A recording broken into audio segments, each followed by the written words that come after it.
Well, it is a sad, sad story. There's just no other way to describe what happened last week to a student from St. Thomas University. Fredericton police found 21-year-old Andrew Jason Bartlett dead in his apartment building. Friends say it appeared he'd fallen. Police are still investigating and have not released any details or autopsy results. But one campus news website is reporting that Andrew may have attended a party with the volleyball team the night before, and that party may have involved hazing. Like other first-time players, he was taking part in an initiation party, which started at this Stu residence and continued off campus. St. Thomas University suspended its senior men's volleyball team today following the death of one of its members after a hazing event.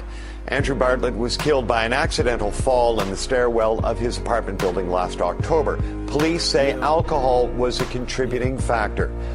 They ask me am I okay, they ask me if I'm happy, are they asking me that because of this? Hi, my name is Crystal Klein, and I'm a journalism student at St. Thomas University. Andrew never really liked to talk about himself a lot, but I found that he did it, like, not sarcastically, but we'd be at the table, and I'd be like, oh, are you going to the cellar tonight? Or a bunch of us are meeting up, and he'd be like, oh, man, oh, my hand hurts so much from volleyball. Oh, look at this scrape right here. Oh, my hand's all taped up. And he kept saying it just to talk about volleyball, but he never come out and be like, oh, did you have fun at volleyball? He'd be like, yeah. But if you're asking what he was doing, he'd be like, oh, my hand, oh, volleyball was so hard, oh, just to talk about basically how much he loved it. Every Friday, I'd be working, and I'd always get at least 3 text messages from me, like, are you coming out tonight? Where are you? And then him and Tim would wait for me, like, at the social club until I got off work, and yeah. So he was always there to hang out with.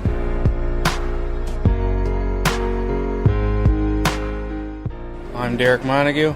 I always found he was a man of opposites with no in-betweens. He was either really quiet or really active, really outgoing and having a really good time, or really bored, and he never hid anything. If he was having a good time, you could tell. If he was bored with something, the expression on his face would be enough to let you know. So he was a very honest and sincere person. He never really seemed worried what other people would think of him if he didn't act a certain way, one way or the other. And he was somebody who progressively just came out of his shell. He was a bit shy in first year, and then, we would hound him to come out and do stuff, and eventually he was the one hounding us to come out and do stuff. And so he always made you feel welcome. He always made you feel like you were valuable in his life. So obviously, because of that, he was valuable in our lives. Yeah. Difficult as it sounds.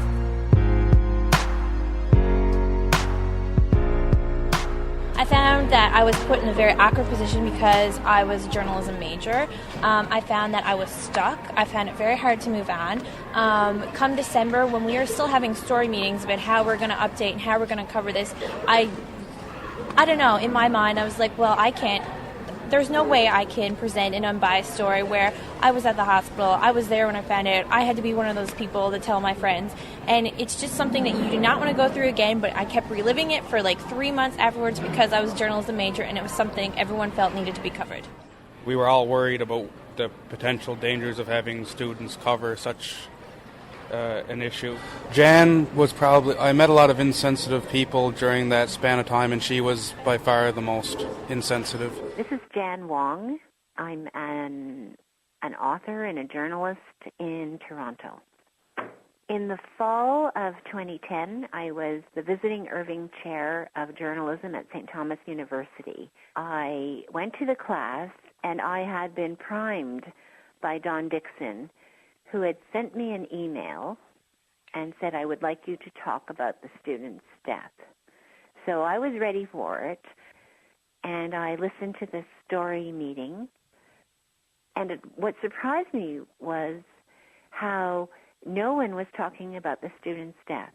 And I remember quite clearly that people proposed stories such as a feature on knitting, and a feature on Halloween. And I thought I was in the Twilight Zone because it seemed to me that the biggest story of these students' careers at university anyway had just happened, and nobody was talking about it. It was surreal almost to be in that situation. So I just launched right into it, and I remember I said how, it's fine to do these features during a slow news period when nothing's happening, but something big had happened on campus. And I could see that the students generally were very disapproving. The ones that weren't upset weren't completely incapacitated with grief. There were several who seemed to be unable to even do anything because they were so upset.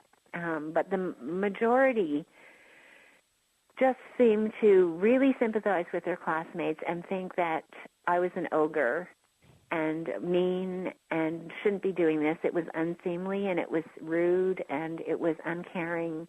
I wanted to send a message to the kids that you work through your tears.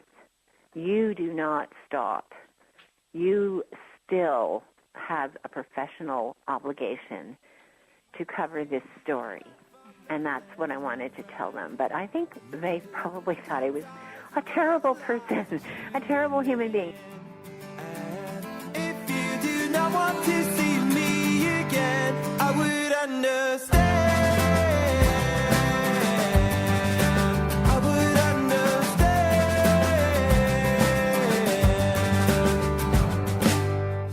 I'm Michael Camp, and I'm the director of the Journalism and Communications program at St. Thomas. I wanted everybody who went near the story to also remember that they're a member of a community and that we have to be as considerate as possible.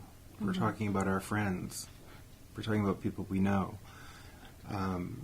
We can't have the same detachment that you can have in a bigger center. From the moment that we heard about Andrew Bartlett, we were having a discussion within the department about what the appropriate response to the story would be in the student press.